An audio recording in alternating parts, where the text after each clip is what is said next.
I mentioned last time I wasn't sure whether to persevere with this port of Tiny Basic and add more features. The goal was to run Super Star Trek, or just to start again and try porting a more advanced interpreter. As you saw, the main issue was performance, and in hindsight, the original example in C appears to have been written more as a demonstration in parsing techniques as opposed to making an efficient interpreter. Now, the C code was certainly easy to follow, but as I got to understand how it worked, there was an obvious way of improving the performance, so I thought I'd give it a try. It's just a standard technique for pre-processing the source code, so the interpreter has less work to do at runtime. Here's an example source program, the classic Hello World.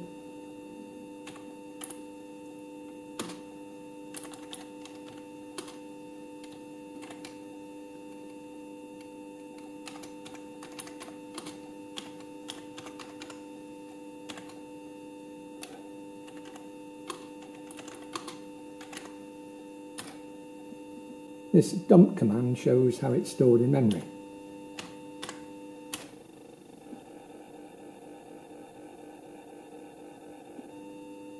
Each line shows 4 words of memory. This is the address in hex and the 4 words in hex and ASCII. The PleX uses a word-based architecture, so I've used 1 word for each character to keep things simple. And the original interpreter read the text character by character to extract tokens, which it then compared to a list or table of all possible commands. Here's a table from the source code. Each entry holds a string for each command, followed by a number representing the routine to obey. And when a match is found, the interpreter jumps to the corresponding routine to handle that command. And the problem is it does this extract and lookup each time round the loop. So every pass involves reading the same characters, print, then looking them up in the table, printing the message, then reading GOTO, looking that up in the table, then jumping back to line 10 and so on. So one obvious improvement is to pre-process the source at load time and convert all these command strings into single integer values or codes.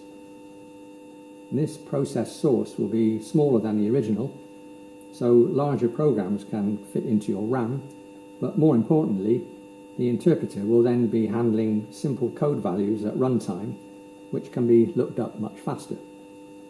If I enter load to pre-process this source,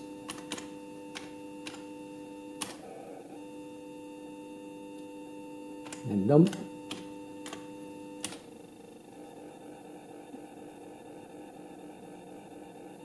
the top part shows the original code and the bottom is the processed code.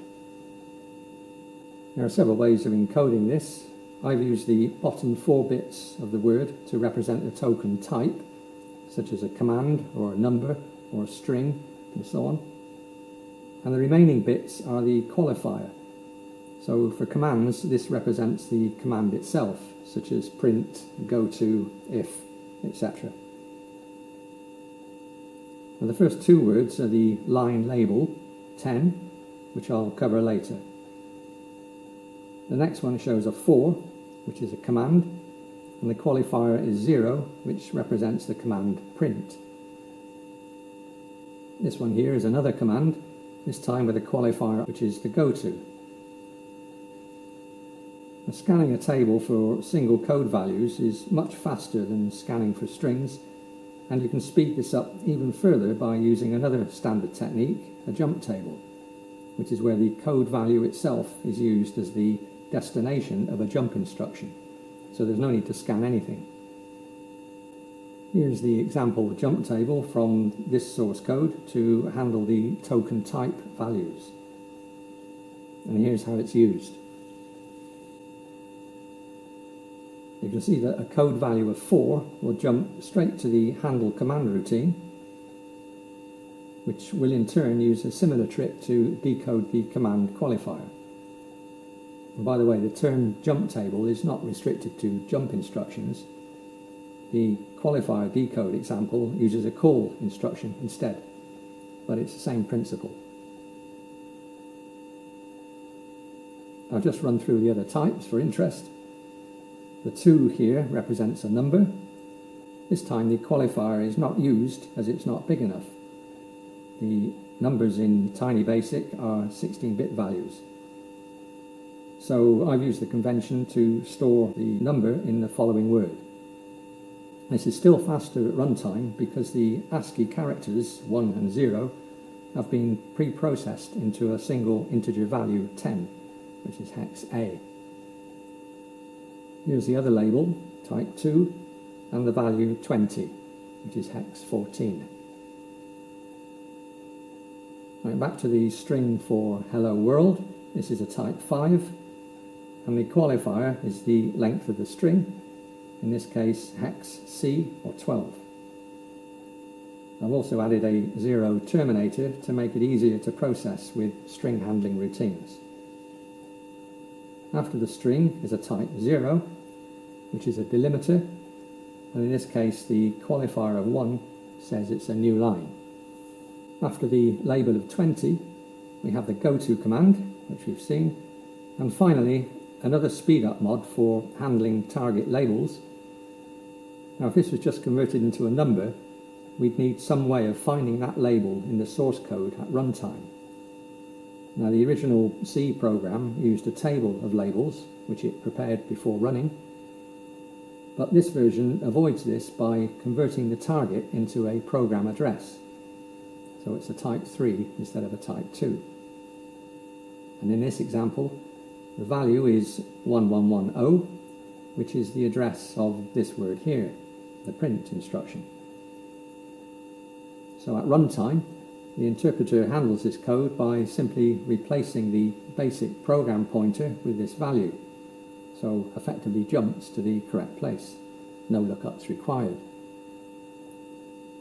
Now some more advanced versions of BASIC allow the target to be an expression, so this idea won't work, and we'd have to resort to a table, but I'll cross that bridge when I need to. So enough theory, was it worth it? Well, I found a couple of benchmark programs for comparison. Here's one.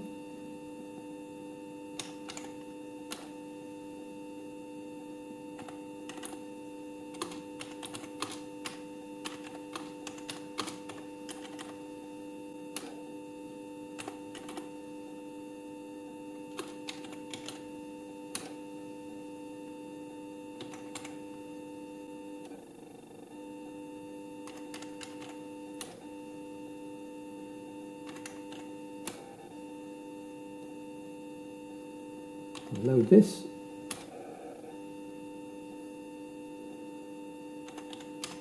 And run.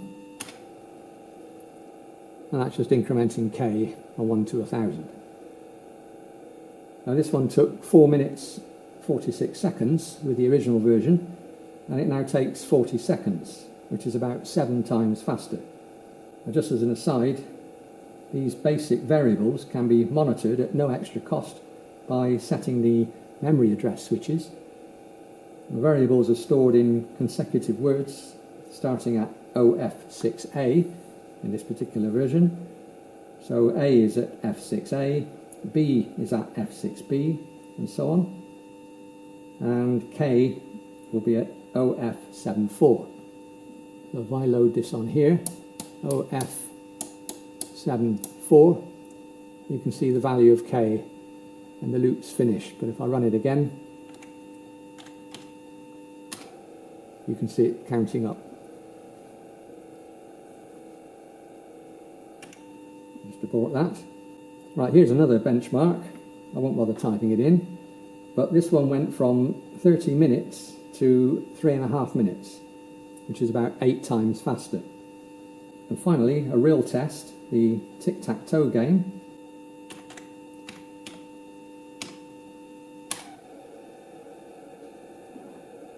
Now this is much larger than the benchmarks, so the pre-processing overhead is very obvious. This one takes 4 minutes 15 seconds as opposed to 8 seconds.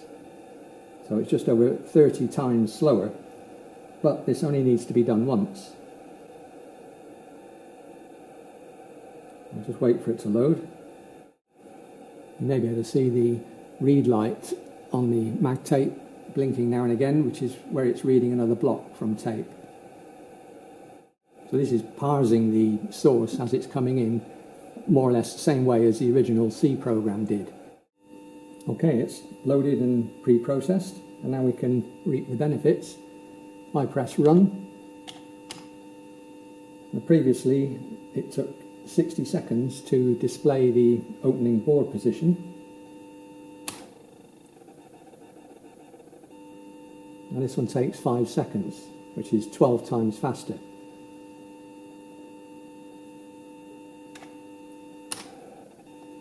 And if I do a move, the time per move decreased from 11 minutes 50 seconds to 1 minute 54, which is just over 6 times faster.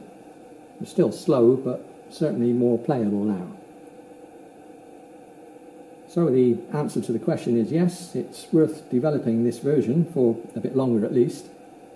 It's quite a nice tool to have in the collection, and even if I can't get it to run Super Star Trek, I just found a tiny basic version of Star Trek which should be feasible. I'll put some examples on the website if you want to keep track. Okay, thanks for watching.